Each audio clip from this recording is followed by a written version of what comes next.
So we had to take another train, and then in a small town out of, we got off the train and had to walk about 3.5 kilometers, and it was already getting dark. We walked down the country road, and then the first house, we knocked on the doors. I don't know if my mother knew which house it was, but that was the first house when you came down off the street. And yes, that was the house my mother wanted to. That was our destination. And the lady was very surprised. And so mother had to really do lots of talking. They put me right to bed because they saw how exhausted I was. And so mother made plans that this lady would keep me. And of course for good money. And mother said she has to go back next day. And I said, Mama, why don't you stay here? You don't want to be in this war with all the bombing. And she says, no, but isn't it nice for you to be here? And you know Tante Anna, she's your aunt now, she's Tante Anna. Then people should ask you, and you call her Tante Anna. And Kate and Fia, you have 2 sisters, you will do fine. So she left the next day. And I was not a crying baby, but I cried a lot when I was alone. Nobody saw that you were crying? I thought always about the soldiers when I saw them being so young. They have to go to war, and then I hear that they're killed and they didn't come back, and I said, I'm a soldier too. I'm as brave as they are. So that was my way of coping. And I saw the war. Matter of fact, I should have started there, but I will bring it in right now. So when I saw this marketplace being with this big hill of soil and barbed wires on top, so you had to be very careful when you want to play there on top of it. And we were warned not to. And I was not somebody who wanted to hurt myself or do something what I'm not allowed to do. I stayed away from a lot of kids. And I knew right away they have nothing good in mind, because I wanted to be with children, but sweet children. You know, I didn't want to have children demanding on me what they want me to do. And so I didn't go. I had it once, and that's it. So there were lots of kids I could not be part of. Then the bombs started. Our house, every window had to be blackened, so you had to pull down a black sheet. And so that the people from the airplanes could not see us. So then the bomb started, and we had a deep cellar. We were on the 4th floor, I think. No elevator, we had to take the stairs. And then my dad would put me on his left shoulder and bring me down to the shelter. My mother was already there usually, but Dad had to go all the way up to the attic, get me out of bed, bring me down. And it became so bad that I slept with my clothes on, my shoes and everything. Yeah. But I knew when the sirens were sounding that my dad would come and get me. because I was always so scared to be alone in this dark room.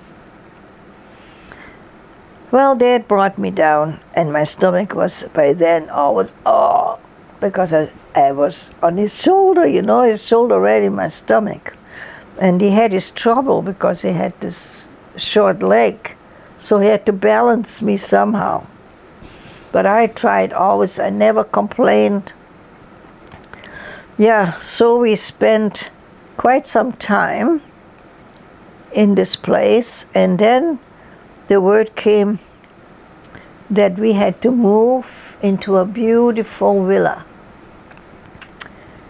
It was a Jewish villa, and every family had one room in there. And my family only brought the bed and a closet, double bed and a closet. So that was the only familiar thing I knew. But it was okay. It was a beautiful place, had a beautiful garden around, so I was happy. Cute little balcony in front of it. And then this teacher is telling me not to come to school anymore. So that's where they stayed. So Mother, when she brought me into the country, she had to come back to my dad. So she and him, all the people in the house also, had to go to a camp. And so an internment camp where all the Jews from the neighborhood, from all the cities around, went. And he did some writing. He wrote wonderful letters in the book. And how to raise a child, what he would do when he would be alive, how to raise me, and what kind of warnings and guidance he would give me. Now I'm there. We did lots of praying, a lot of praying. I had a little kitten, and I told that kitten everything. And lots of people then came into the house, beautiful girls who had abortions. And she was a witch. She was a real witch. She was laying those tarot cards, you know what that is, that tell you the future. And she had epileptic seizures. So when she had them, she would speak like she was the devil herself, foaming. Then she was on the floor, grimaced, and I would just stand there and I couldn't believe it, what I'm seeing. And then, of course, her daughter or somebody would come and get me out of there and take care of her. But you can imagine she was really devil-possessed. Also, that I like to mention is the moment we came into that room, the kitchen, from the back room, back door, I see the right floor of the kitchen breaking down into the cellar. Didn't tell anybody because they wouldn't believe me anyhow. But that I saw, and later on I will tell you what happened. So I'm there now for almost 2 years, and my mother came, and she went to the farmers to sow, and she didn't take me with her because she didn't want to be bothered right now. But when I showed her what this woman did to me, when I showed her my back, she says, from now on, I will always take you with me. I healed, and I didn't have big problems at that time. And so I healed, and I was normal again. And then came my cousin. and she wanted to bring us back. Mother told me that she would stay in Stuttgart to find a place in Stuttgart, which is in the south of Germany. And then my cousin came. And when I saw her, I knew right away, Hilde, where's Tante Trude? Where's her mother? And she was upset because I asked rather for Tante Trude than, what are you doing here? And she had to go all the way through Germany. She didn't know where we were living. She really had several days of getting us to us.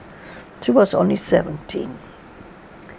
So, and then sometimes when I speak in school, and I would say, is somebody here 17? Can you imagine you would go through a country not knowing how to find, the place where we were living? Yeah, she did find it. And then Mother had somebody build a box. Beautiful job he did. And that box we filled with food, apples and whatever we could put in there, which would also last for a few days on the trip. We didn't know if it comes with us or, And I think that box was let out where we got out, and they asked a house if we could leave that box inside with them. It was locked. And then they made a provision to have a car to bring it home. And that was the only food. My aunt and my cousins, we were 7 people now. The only food they had, except for the beets were about this big. Those are pig beets, a rhubarbacker or something like that. And that's all we had. Just those. We had no milk, no nothing except for those beets. And Mother and I, well, we were not so skinny, but the people we saw there, they were so skinny. My aunt, she was a little overweight. Everything was hanging, it was so bad. And suddenly we also had to go through those hunger years. And that is actually what hurt my back. On the way back from the country, I had to carry my own suitcase. And I think that hurt me a lot.